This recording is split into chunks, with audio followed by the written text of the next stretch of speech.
Iran War, Day 9. Here's 10 latest updates you should probably know. 1. Iran has a new supreme leader, and Trump already said he's unacceptable. Iran's Assembly of Experts announced Sunday that Mojtaba Khamenei, the second son of the slain Ayatollah Ali Khamenei, has been selected as the Islamic Republic's third-ever supreme leader. This is only the second time in history that Iran has chosen a new supreme leader. The first was in 1989. The problem? Trump explicitly told Axios last week, "Khamenei's son is unacceptable to me." Iran just picked him anyway. 2. Israel hit Iran's IRGC Air Force headquarters, the main command and control center.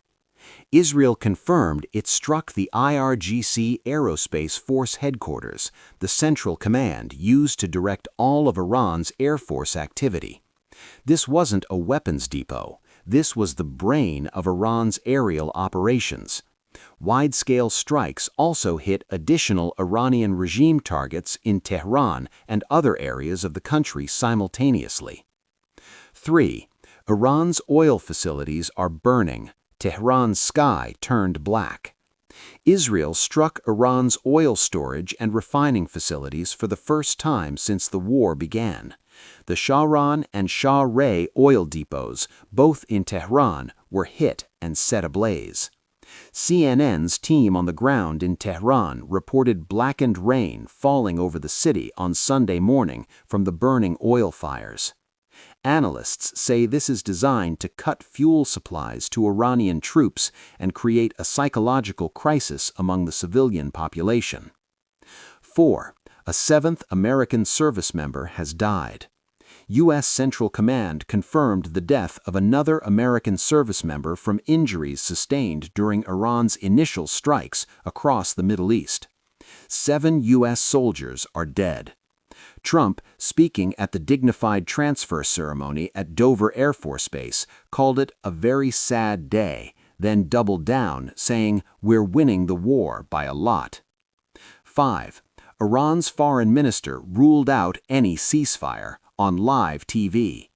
Iran's foreign minister Abbas Araghchi went on NBC News's Meet the Press and made it official: no ceasefire.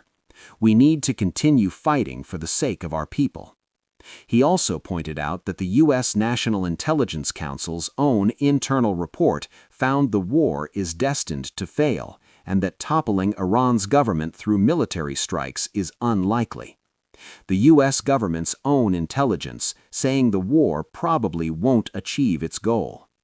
6. Brent crude just posted its biggest weekly gain since the COVID pandemic. In 1 week of war, Brent crude climbed 27%, the largest weekly surge since 2020. And Trump's response on Truth Social?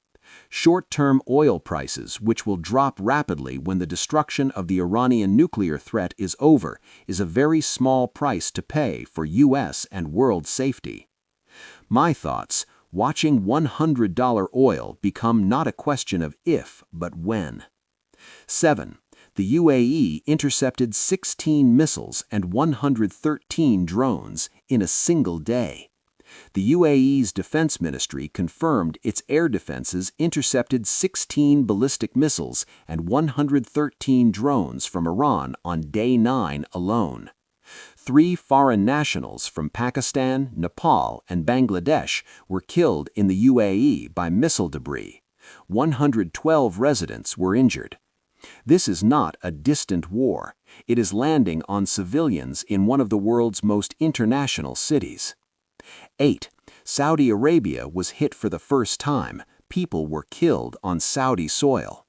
2 people were killed and 12 others injured after a military projectile struck a residential facility in Saudi Arabia, the first reported deaths in the kingdom since the war began. Saudi Arabia also intercepted 16 drones heading toward the Shaiba oil field, one of the largest in the Middle East. 9.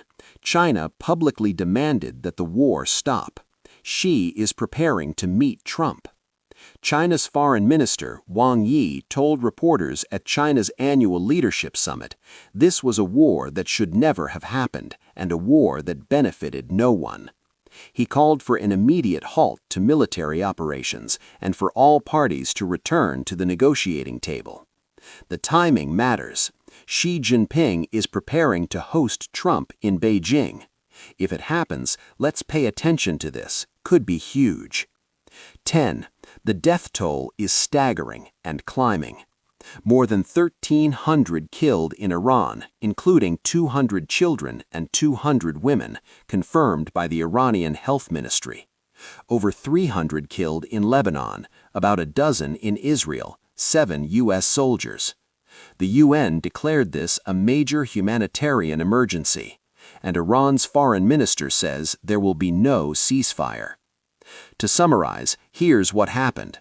Brent crude just had its biggest weekly gain since COVID. Iran chose a new supreme leader whom Trump already rejected. Saudi civilians are dying, and the U.S.'s own intelligence says this war may not achieve its objectives. This is day 9. Stay informed, turn on notifications, because this affects every single one of you, whether you're in India, the U.S., Europe, Japan, or anywhere in between.